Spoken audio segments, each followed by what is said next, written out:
Hoy vamos a tener un programa especial dedicado, cómo no, a esa visita, a ese viaje del Papa a los países bálticos, Lituania, Letonia y Estonia. Vais a ver cómo en el transcurso de esos 4 días que duró su viaje, aparte de visitar estos países, dijo, cómo no, mensajes muy concretos. Vais a ver cómo ya antes, en esta primera parte que hoy es la que vamos a tener, se dirige de un modo especial a alguien. Vais a ver cuál es la implicación real de este viaje. Evidentemente fue hacia los católicos, cómo no, pero vais a ver que hizo muchas otras cosas, dijo muchas otras cosas, que tienen relación con algo que está muy cerca de esos países.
Mirad primero de todo este mapa que os hemos puesto en portada.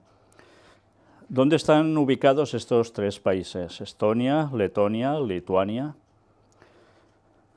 Justo a su lado hay una frontera, y esa frontera es un país que todos conocéis de sobra y que vamos a ver cómo también aparece en el transcurso de la conferencia de hoy. Vamos a empezar hoy, esta fase de todo lo que ocurrió antes que el Papa iniciara el trayecto. Y vamos a ver cosas ya interesantes. Mirad cómo se va preparando el terreno. Con esta iniciativa, la Iglesia en Lituania busca sorprender al Papa Francisco. Esto era del 14 de septiembre. El próximo 22 de septiembre dará comienzo el viaje apostólico del Papa Francisco a los países bálticos. Y los organizadores de su estancia en Lituania han invitado a los fieles a enviar fotografías suyas para formar una composición que represente la imagen de Jesús misericordioso. O sea, con las fotografías de él van a hacer una imagen de Jesús misericordioso. Ya veremos qué es ese Jesús misericordioso. El objetivo es componer una fotografía con miles de pequeñas imágenes que se expondría en la plaza de la Catedral de Vilnius, donde se podrá venerar la pintura de la Divina Misericordia, realizada por indicación de Santa Faustina Kowalska en 1934. Pronto vamos a ver qué es todo esto y quién era esta señora. Además de animar a la gente a participar en la visita del Papa Francisco, se pretende con esta iniciativa llamar la atención sobre el mensaje de la Divina Misericordia que el Santo Padre llama de forma continua a poner en práctica. Ya veis, todo va muy relacionado con la Divina Misericordia, un mensaje, una forma de proceder, que el Papa va insistiendo en que se ponga en práctica. Ya veremos el porqué. La primera imagen de la Divina Misericordia se realizó en Vilnius en 1934. Esta es la única imagen cuya elaboración fue supervisada personalmente por Santa Faustina, que describió al artista sus visiones. Ya vemos por dónde va el tema. Esta pintura ha sido, desde su elaboración, objeto de veneración continua en el Santuario de la Divina Misericordia, que se encuentra en la ciudad antigua de Vilnius. Con motivo de la visita papal, se trasladará a la catedral el 22 de septiembre. Bueno, ya veis la fecha, buscando un 22. Pero bien, vamos a ver algo referente a este viaje, lo que debes saber sobre Lituania, Letonia y Estonia antes del viaje del Papa Francisco. Y aquí ya vemos algo a destacar en esta portada, el cuadro de Jesús Misericordioso, al lado San Juan Pablo II en Lituania, y a la derecha una estatua de la Virgen María. Estonia y Letonia fueron parte de la Tierra de María. Estonia y Letonia formaban parte de la región Livonia, que fue establecida como Terra Mariana, Tierra de María en latín, el 2 de febrero de 1207 y convertida en un principado del Sacro Imperio Romano Germánico. En 1215 el Papa Inocencio III consagró este territorio a la Virgen María. Para su administración, la Terra Mariana fue dividida en principados feudales. Tras siglos de conflictos, fue disuelta en 1561 durante la Guerra de Livonia y sus territorios fueron repartidos entre los reinos y ducados vecinos. Desde principios del siglo XX, Estonia también es llamada con el sobrenombre Terra Mariana, y en 1995 se instituyó la condecoración estatal Orden de la Cruz de Terra Mariana en honor a la independencia del país proclamada en 1918. Bien, ya vemos algo de historia aquí, y ya vemos cómo está plenamente relacionado con el Sacro Imperio Romano Germánico de ese entonces, y con una devoción a la Virgen María, poniéndole el nombre de esa tierra dedicado a ella. Fueron parte de la URSS, ya sabéis, las repúblicas socialistas soviéticas, esa unión que había, que ya sabemos que hace unos años se fragmentó. Formaban parte de ese territorio, eran territorios ocupados. Y todo esto en 1940. La historia universal reconoce este episodio como la ocupación de las repúblicas bálticas. Estuvieron bajo el régimen comunista durante más de 50 años, hasta que la URSS reconoció su independencia en 1991 como consecuencia de la Revolución Cantada. En Lituania se pintó el cuadro de Jesús Misericordioso. Santa Faustina Kowalska vivió en Vilna, Lituania, entre 1933 y 1936, y allí recibió varias revelaciones donde Cristo le pidió llevar el mensaje de la misericordia al mundo. Ahora vamos a ver en qué consiste esto de el mensaje de la misericordia al mundo. Pero antes de seguir, no sé si os habéis fijado que acabo de citar un poder que hubo durante la Segunda Guerra Mundial, muy importante, la URSS, y vamos a ver si este país es el que tiene una significación especial en este viaje del Papa. Pero sigamos primero con esto. Fue en esa ciudad que en 1934 la Santa encargó pintar el cuadro de Jesús Misericordioso al artista Eugeniusz Kazimierowski, quien lo realizó según las indicaciones de la religiosa. Esta primera imagen de la Divina Misericordia fue develada en abril de 1935 en el templo de Ostra Brahma. La pintura es venerada en el santuario de la Divina Misericordia en Vilna y será trasladada a la catedral el 22 de septiembre con motivo de la visita del Papa Francisco.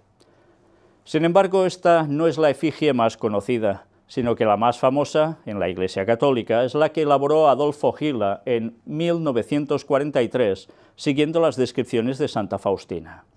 Ya veis que se hizo más de un retrato. Estonia es el país con más ateos de Europa. El administrador apostólico de Estonia, Monseñor Philip Jordan, aseguró a ACI Prensa que en el país solo hay 7.000 católicos entre los más de 1.200.000 habitantes. Esto se debe a la represión contra la fe durante la ocupación soviética. Ya vemos una vez más que el peso de la Unión Soviética produjo ciertas circunstancias, y una de ellas dicen que tiene que ver con esto, más ateos, porque claro, la URSS era comunista. Monseñor Jourdan afirmó que el 75% de la población no tiene ninguna religión. Pues este es el panorama que el Papa se iba a encontrar en estos países. Esa era la situación. Vamos a María Faustina Kowalska. ¿Quién era esta señora que tuvo estas revelaciones y que hizo pintar este cuadro? Vamos a ver, en resumen, parte de su historia y de lo que dijo ella. Elena Kowalska nació en 1905, hasta 1938 fue su vida. Era una monja polaca. Dijo tener revelación en su celda de la Divina Misericordia en 1931. O sea, tuvo una revelación de algo llamado la Divina Misericordia, veremos qué es. Jesús le pidió que se pintase una imagen suya. Le habló de su segunda venida, la de Jesús, y de un tiempo de su misericordia, que duraría lo que duraría, y después vendría el día de su justicia. Y le dijo que está cerca ese día. O sea, le anuncia que Jesús vendrá por segunda vez. Le dice que habrá un tiempo de misericordia, pero que después de ese tiempo de misericordia viene el día de su justicia. Y que eso está cercano. Y se lo dijo ya en esos años. También dijo que la Virgen le advirtió de lo mismo. Porque Jesús le dice eso, pero la Virgen también. Por tanto, tiene esas visiones con los dos. Este es el diario de Santa María Faustina Kowalska. La Divina Misericordia en mi alma.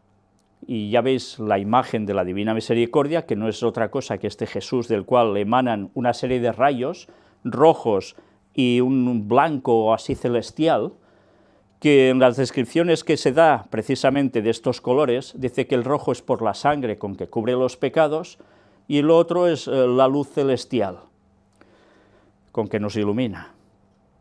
Y ella escribe esto: antes de venir como el juez justo, vengo primero como el Rey de la Misericordia. Esto es lo que le dice Jesús, Antes que el día de la justicia llegue, se le dará a la gente una señal en los cielos.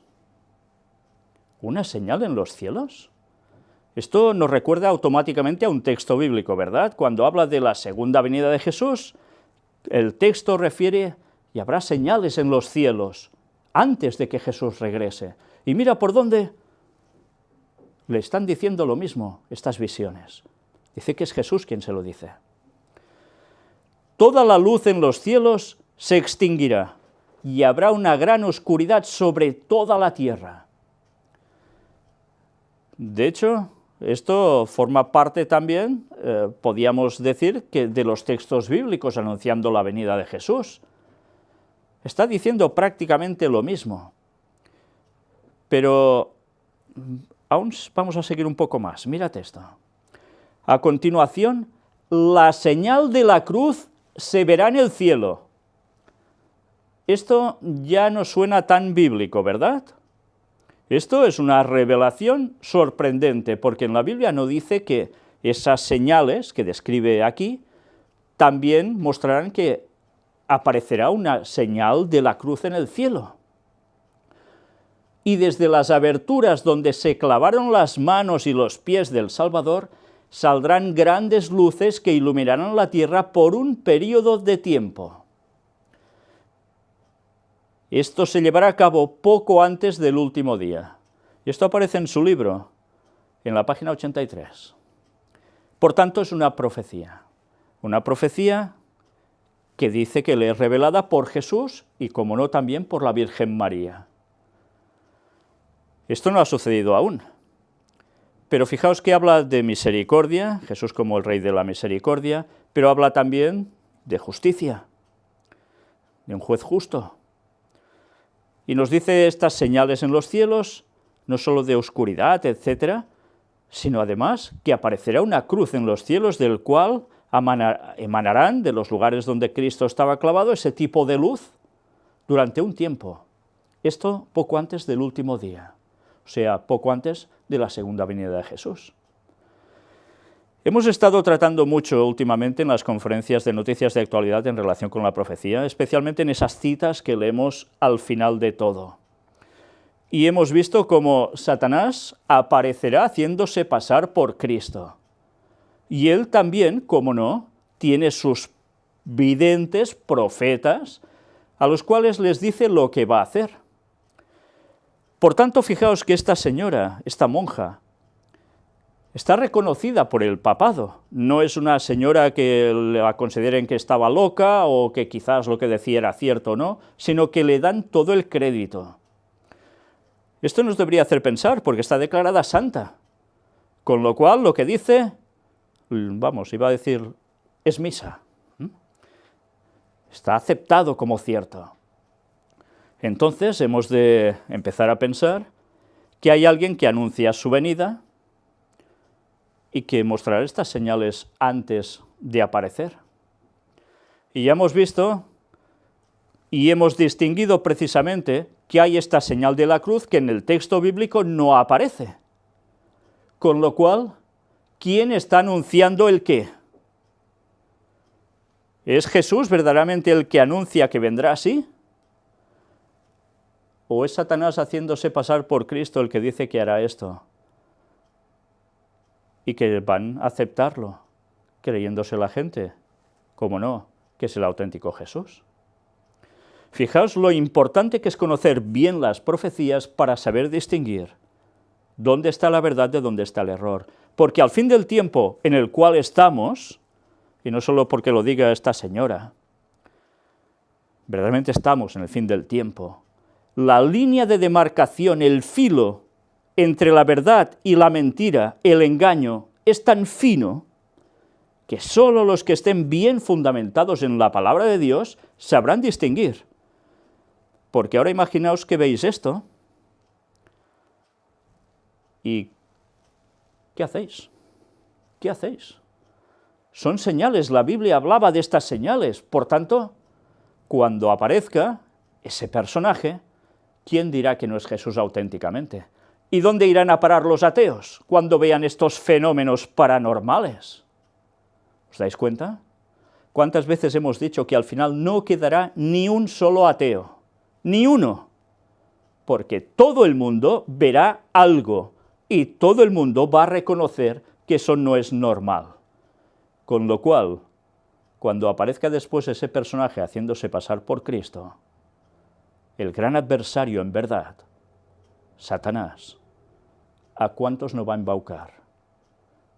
¿A cuántos? Prácticamente a todo el mundo. Incluso haría caer a los mismos escogidos. Solo habrá unos pocos que permanecerán firmes porque no se dejarán guiar por sus sentidos, sino que se aferrarán directamente a la palabra de Dios, a la Biblia. Porque sin ella, sin su buena comprensión, todo el mundo va a caer en el gran engaño. Mirad, aún hay más. Como cosa curiosa, esta es la puerta de la misericordia en el Vaticano. Y aquí vemos al Papa abriendo, pero también en la otra instantánea cerrando el año del jubileo de la misericordia. Esto fue hace relativamente poco. Ellos hablan del año del jubileo de la misericordia y ya lo han sobrepasado.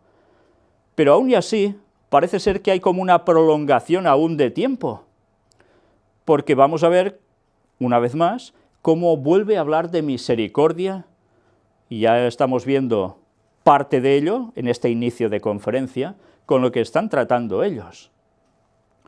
Aquí tenéis también un lugar donde el Papa fue, Puerta de la Aurora, con la imagen de la Virgen de la Misericordia en Lituania. Que yo no sé si veis algo curioso en esta imagen. ¿De qué color es la Virgen? ¿Verde? No. ¿Roja? No. ¿Blanca? No. ¿De qué color es? Sí, tiene todo un atuendo dorado y emite una luz en su cabeza tremenda. Todo dorado, sí. Pero ella es de color negro. ¿La Virgen era negra? ¿La madre de Jesús en la tierra era negra? No, era judía. Entonces, ¿cómo podía ser que hubiese una Virgen negra? ¿A esto los católicos no os hace pensar y al resto de la gente que no es católica, que es extraño que hayan vírgenes negras, y más en aquellos años y en esos países. Bueno, pues de todo ello hablaremos, si Dios quiere, en los misterios de Babilonia. ¿De dónde surge esa adoración, veneración, dicen, de las vírgenes negras? ¿Qué son? ¿De dónde salen? Pues en su momento lo veremos. Pero el Papa estuvo en ese lugar, y lo veremos a lo largo de estas conferencias. Ya veis que todo va relacionado con la misericordia y con la Virgen María. Y también con un mensaje celestial que va acompañado, o dicen celestial, que va acompañado a todo ello, que ya hemos visto en qué se basa. Aquí tenéis los dos cuadros famosos, el de 1934 y el de 1944. Los dos tienen esa emanación de luces, y los dos vienen a querer describir lo que la santa dijo, que vio en visión, al Jesús de la misericordia. La divina misericordia es así conocido. Pues dicen que ella, que es así como se le mostró Jesús. Bien, pues vamos a seguir avanzando, porque aquí tenéis ya los países bálticos, el viaje del Papa, con un mensaje de cercanía. Y hay una presentación primero de Greg Burke, y dice esto: el viaje del Papa Francisco a los países bálticos del 22 al 25 de septiembre de 2018 será un mensaje de cercanía a toda la región, presentando el evento en el Vaticano 3 días antes de su comienzo. El Papa quiere acompañar a la comunidad católica perseguida en estos países y confirmar las relaciones ecuménicas, dijo el director de la oficina de prensa, que es Greg Burke. Por tanto, ya nos están dando un mensaje de lo que el Papa haría allí: apoyar a la comunidad católica que fue perseguida, pero además confirmar relaciones ecuménicas que hay en esos países. Dos objetivos. ¿Es solo esto? Veremos que hubo algo más. Y ahora algo que el Papa no fue a visitar, no estaba en la agenda, pero que está en Lituania. Conoce la Colina de Cruces, país que visitará el Papa Francisco en Lituania. Hay un lugar que es conocido así como la Colina de Cruces, y aquí veis la imagen, cientos de cruces. ¿Y qué hay en ese lugar? Este lugar, cuyo nombre en lituano es Kricių kalnas, está ubicado a 12 kilómetros de la ciudad de Šiauliai, en el norte de Lituania. Se estima que allí se encuentran más de 100.000 cruces, no son cientos, son más de 100.000 cruces, y hay varias imágenes de la Virgen María, así como rosarios. El sitio web oficial de la Colina de Cruces indica que este lugar testifica el respeto y la fidelidad del sacrificio de la cruz, a través de la cual Cristo salvó a la gente de todos los tiempos y generaciones. Y se narra toda la historia. Es una historia que viene ya de la Edad Media. Mirad la fotografía, la cantidad de cruces que podéis ver aquí, es tremendo. Es un lugar ya prácticamente de peregrinación. Cuando Lituania proclamó su independencia en 1918, la Colina de Cruces se volvió un lugar para rezar por la paz. Sin embargo, cuando el país fue ocupado por la Unión Soviética, los peregrinos fueron perseguidos e incluso castigados. Rezaban por la paz y tuvieron todo lo contrario. La Unión Soviética fue a por los católicos y terminaron, pues ya os lo podéis imaginar cómo, muchos de ellos. Se cortaron las carreteras que conducían a ella, se intentó inundarla y destruirla. Los soviéticos llegaron a decir: es más difícil destruirla porque la gente la vuelve a hacer más poderosa. Efectivamente, los fieles volvían a colocar las cruces durante la noche a pesar de los peligros. Así prosigue el sitio web La Colina de Cruces, se convirtió en un símbolo de libertad religiosa. El 7 de septiembre de 1993, San Juan Pablo II visitó ese lugar como parte de su viaje apostólico por Lituania, Letonia y Estonia. Ya veis, el Papa Francisco no es el primero que hace ese recorrido, antes lo hizo Juan Pablo II. Y Juan Pablo II sí fue a ese lugar, que ya veis con qué va relacionado: libertad religiosa, lucha para mantener la fe. Y alguien se les opuso, un régimen comunista, evidentemente la URSS. ¿Y la URSS, queda algo de la URSS en la actualidad? ¿Queda alguna reminiscencia de la URSS? Las repúblicas soviéticas prácticamente todas se fragmentaron, cogieron su independencia, pero el núcleo central de la URSS permanece. ¿Y qué país es ese? Rusia. Bueno, sigamos. Que tenéis cuando Juan Pablo II estuvo en ese lugar, debajo de una inmensa cruz, estaba su trono blanco. En el año 2000 fue construida cerca del lugar una capilla franciscana. En el 2008 la UNESCO reconoció la fabricación de cruces y su simbolismo en Lituania como patrimonio cultural intangible de la humanidad. Ya veis, es un lugar de patrimonio cultural a nivel mundial, de la humanidad. La visita a este lugar no está contemplada en el programa de la visita del Papa Francisco a Lituania, y no fue. Y ahora vais a ver algo también. Un videomensaje del Papa antes de ir a los países bálticos. La libertad es un tesoro que debe ser defendido y transmitido. Y vais a ver, evidentemente, cómo habla de libertad, de una herencia preciosa y del servicio al bien común, para variar. Pues bueno, vamos a ver directamente el vídeo. Él creo que habla en italiano, pero subtitulado en español.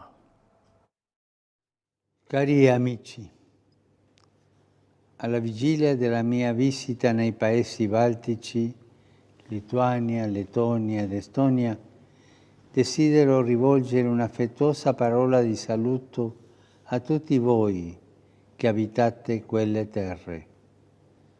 Pur venendo come pastore della Chiesa Cattolica, vorrei abbracciare tutti e offrire un messaggio di pace, buona volontà e speranza per il futuro.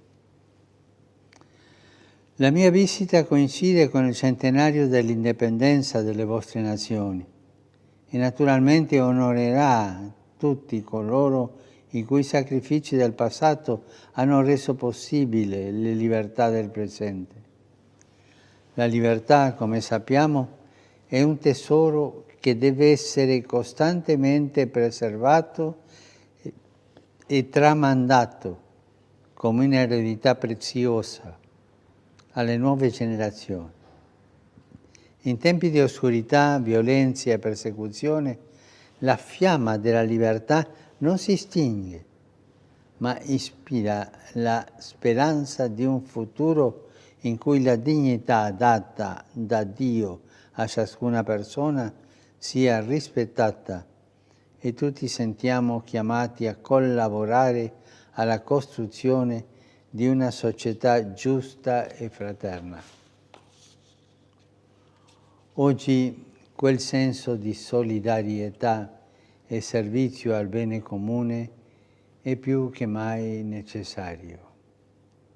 Auspico che la mia visita sia una fonte di incoraggiamento per tutte quelle persone di buona volontà che, ispirate dai più profondi valori spirituali e culturali ereditati dal passato, stanno pacificamente lavorando per alleviare le sofferenze dei nostri fratelli e sorelle che si trovano nel bisogno e per promuovere l'unità e l'armonia nella società ad ogni livello. So che molti si stanno intensamente adoperando per preparare la mia visita e le ringrazio di cuore. A tutti voi assicuro la mia vicinanza nella preghiera e invio la mia benedizione e vi chiedo per favore di pregare per me. Dio vi benedica.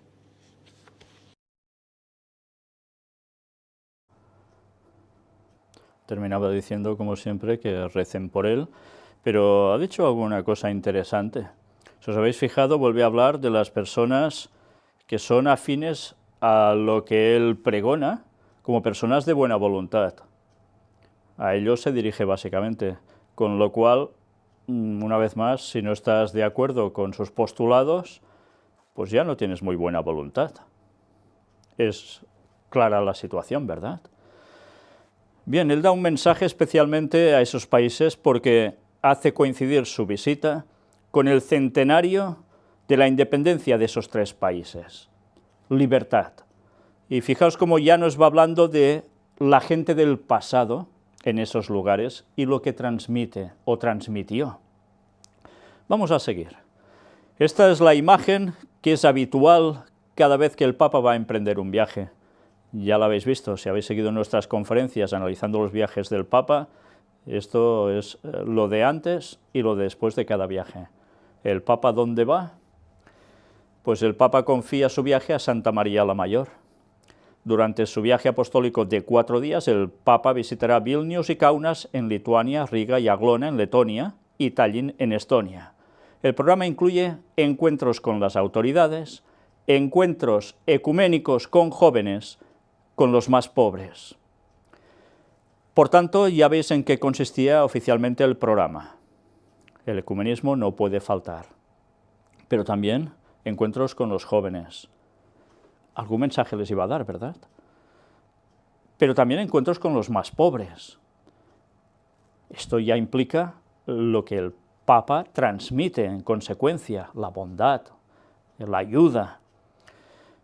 Como no, encuentro con las autoridades, él es jefe de Estado y como jefe de Estado tiene que ser recibido por las autoridades de los lugares donde vaya. Y a ellos también les dedica un mensaje. Y como dice la profecía, todo el mundo irá en pos de la bestia. Todo el mundo es todo el mundo, no quiere decir que habrá, mira, este país pues le da la gana de no hacerlo. No, no, todos van a sucumbir. ¿Y os extraña después de ver lo que dice la señora Kowalska que va a pasar? Es una profecía que no es de Dios, es evidente, pero se va a cumplir. Lo que está claro es que fenómenos extraños habrá y que Satanás intentará copiar tanto como pueda el retorno de Cristo. Con lo cual, evidentemente, algo en los cielos también puede acontecer. Y de un modo u otro, es evidente que la gente caerá en el gran engaño. El Papa va, como siempre, antes de su viaje a Santa María la Mayor y le confía el viaje, ¿a quién? Pues a la Virgen, o a lo que él llama la Virgen. Ya sabéis que en verdad la Virgen María no es el personaje al cual ellos rinden culto en sí, sino es otra cosa, de la cual hemos venido hablando ya muchas veces, es Semiramis. Antes os decía también lo de la Virgen Negra, ¿de dónde sale? Bueno, todo eso ya lo veréis en su momento.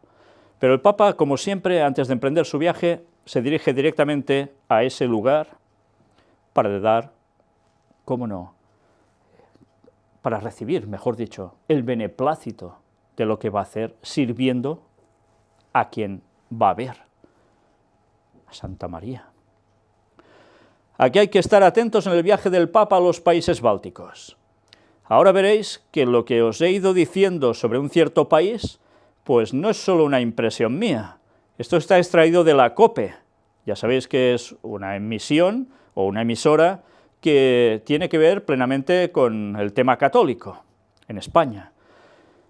Va dando distintos puntos, yo voy a destacaros solo uno, el resto ya lo iremos viendo a lo largo también de estas conferencias dedicadas a este viaje. En el punto número 11, precisamente, aprobado por ley divina, sí. Rusia tendrá este viaje en su punto de mira, aunque en principio se descarta que el Papa haga referencia en sus discursos a las relaciones del Vaticano con Rusia, sin duda el Kremlin mantendrá el ojo fijo en el viaje de 4 días de Francisco a los estados vecinos. Después de todo, tiene lugar en el centenario de la restauración de su independencia. Pues mira, no es una ficción que haya venido por mi cabeza. Ellos mismos ya ven que Rusia estaría pendiente de todo ello. ¿Y por qué? Porque es evidente. ¿Qué está haciendo el Papa durante todos estos viajes? Sí, es cierto, va a Latinoamérica, va por África, va a otros lugares, pero cuando está por Europa, ¿os estáis fijando qué países está visitando? Está cercando toda Rusia, sus fronteras. con los países que eran ex-repúblicas soviéticas o bien que habían estado bajo el poder de la URSS también. ¿Esto nos hace pensar nada? Evidentemente el Papa ya sabemos que su objetivo es China, pero tiene otro objetivo, y lo hemos venido mostrando a lo largo de muchos temas, que también es Rusia. Hay ortodoxos en Rusia, por supuesto, y ya sabéis las profecías sobre Rusia y China al final del tiempo, lo hemos tratado en las profecías de Daniel 11, versículos finales, y el papel del Vaticano también y de Estados Unidos justo en esa misma profecía, y otros. ¿Por qué el Papa está acercando a Rusia? Está buscando una apertura directamente. Con Putin ya se han hablado, sí, pero el Papa aún no ha ido a Rusia. ¿Llegará ese momento? ¿Llegará el momento también que irá a China? Pero aquí China no se menciona. ¿Por qué? Porque evidentemente estos países no están en la frontera china, están en la frontera rusa. Todo se va preparando para algo, ¿eh? Aún es misericordia, tiempo de misericordia, según las revelaciones dadas, ¿eh? Entrevista exclusiva al arzobispo de Riga sobre el viaje del Papa a Lituania, Letonia y Estonia. El prelado letón explica cómo los cristianos y los valores de su país son protegidos por la Constitución, por tanto, libertad religiosa. Vamos directamente a los puntos que nos interesan de esta entrevista. Le preguntan, cada viaje papal es excepcional a su manera, despertando curiosidad y atención, no solo entre los católicos. En Letonia, los católicos son una pequeña minoría en relación con las iglesias luterana y ortodoxa. ¿Cómo describiría la relación ecuménica en Letonia? Nosotros, los católicos, somos aproximadamente una cuarta parte o una quinta parte de la población, junto con los luteranos, el 30%, los ortodoxos menos del 20%, y otras denominaciones más pequeñas. La colaboración es muy buena. Es gracias al hecho de que en el preámbulo de la Constitución de Letonia, los valores cristianos, junto con los valores universales nacionales y humanos, se mencionan como la fundación de Letonia. La Constitución define el matrimonio como una unión entre un hombre y una mujer. Hay una ley que prohíbe la propaganda inmoral en las escuelas. En enero, con la ayuda de los bautistas, detuvimos el intento de ratificar la Convención de Estambul, lo que abre la posibilidad de imponer la ideología de género a través de las escuelas y los medios de comunicación. Todo esto fue una gracia, pero solo porque las principales confesiones cristianas hablan con una sola voz. Ahora espero que Francisco, que aprecia tanto el ecumenismo, nos aliente a seguir en la misma dirección. Fijaos cómo ese ecumenismo está basado para algo, conseguir un objetivo cristiano, definiendo lo que es matrimonio, la ideología de género que no entrará allí, y para esto todos unidos hablando con una sola voz. Fijaos cómo hay puntos que están uniendo a las religiones cristianas que estaban divididas. Y para hacer un frente común, pues tiene que hacer eso, el bien común, juntarse ellos. ¿Será para todo o será solo para ciertas cosas? De momento sigue siendo para ciertas cosas, pero eso cada vez se está quebrando más. Cada vez van más juntos por todo. ¿Cómo informan la televisión y los periódicos sobre el próximo viaje? La Iglesia se esfuerza por transmitir el mensaje de la dimensión espiritual del evento, para presentarlo como una oportunidad que no debe perderse en todo el país. Luego está la prensa que critica los costos de su organización o porque el Parlamento ha declarado un día festivo el Día del Papa en Letonia, y por eso pierden millones de euros. Fijaos qué curioso lo que él dice, ¿eh? Está hablando que todo el país es su oportunidad para ir a estar con el Papa, y hay gente que critica lo que ha costado organizar todo eso. Y eso lo critica él también, a su vez. Y no solo esto, sino que además dice que el Parlamento ha declarado un día festivo, el Día del Papa en Letonia. O sea, cuando el Papa fue a Letonia, era día festivo dictaminado por el Parlamento del país. Pues buena separación entre Iglesia y Estado. Ya puede decir la Constitución lo que quiera, que ¡hop! ¿Cómo voló, eh? ¿Y quién mueve eso? ¿Quién mueve eso? En resumen, están más concentrados en los aspectos externos y superficiales del evento, dejando fuera de la vista el profundo significado de este.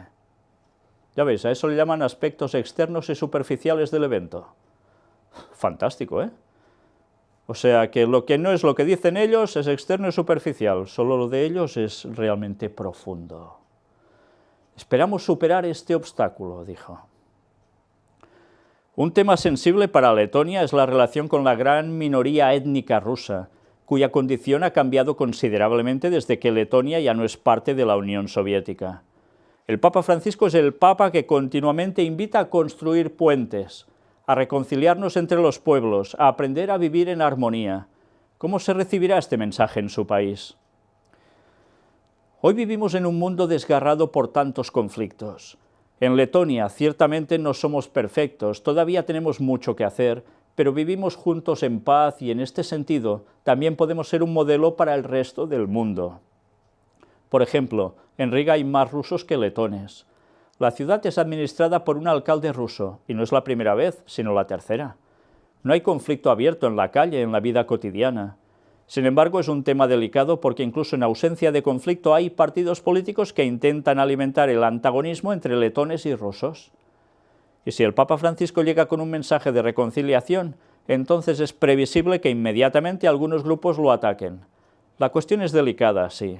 Se necesitará precaución para lanzar el mensaje de que debemos construir puentes y no muros, pero sin entrar en estas controversias políticas. Bueno, lo que está claro es que aquí quien salen ganando son los albañiles, porque todo eso, construir puentes o construyen muros. En fin, el caso es que ya sabéis que todo es una aplicación, una metáfora, para decir que hace falta unir, no dividir, y en consecuencia el Papa lleva ese mensaje de unión. Da igual todo lo que haya, debe haber esa unión, al menos es lo que él manifiesta. Y ese ha sido un mensaje que el Papa ha dado en ese lugar de un modo especial, cómo no, el trabajar siempre juntos con la paz, por la paz, y de un modo concreto. También de esas políticas que estamos viendo por toda Europa y en otros lugares, de asimilar gente que viene de otros países, sea inmigración por fuerza o inmigración por gusto. Bueno, pues todo esto también se ha tratado allí en cierto modo. Le siguen preguntando, ¿cuál es el significado de esta coincidencia? Para el gobierno y para los políticos, este es un hecho de gran importancia, como si fuera un hecho de prestigio para el país dar la bienvenida al Papa en esta circunstancia. A veces es un prestigio para el país, dar la bienvenida al Papa. Por lo tanto, la población también lo considera. El centenario de la independencia de la Iglesia también es importante, al igual que el 25 aniversario de la visita del Papa Wojtyła, pero este no es el punto principal. Ya veis también qué coincidencias, coinciden los 100 años de la independencia, 25 años de la visita del Papa Juan Pablo II. El punto realmente importante para nosotros es ese impulso espiritual de renacimiento que esperamos del Papa Francisco. Hace 8 años, cuando me convertí en arzobispo de Riga, dije que mi propósito estratégico sería el renacimiento espiritual de Letonia. Ya veis cuál es su objetivo, Y lo dije no solo a los católicos, sino también a todos los demás cristianos y a todos los hombres de buena voluntad. O sea, que si alguien no renace espiritualmente bajo sus directrices, no es de buena voluntad. ¿Qué cosas? En fin, lo que estamos viendo una vez más es o vas conmigo o eres contra mí. No hay alternativa. Por tanto, ya veis, ¿el Papa haría algo también a este respecto de hablar de ese renacimiento espiritual? Ya veréis sus mensajes. Le siguen diciendo, en este momento histórico para Europa, los sentimientos nacionalistas están resurgiendo en muchos países del continente. ¿Ocurre esto en Letonia? ¿El nacionalismo, en su opinión, siempre debe ser condenado? Depende de cuáles sean los contenidos de este concepto de nacionalismo. Desde mi punto de vista distinguiría patriotismo y nacionalismo.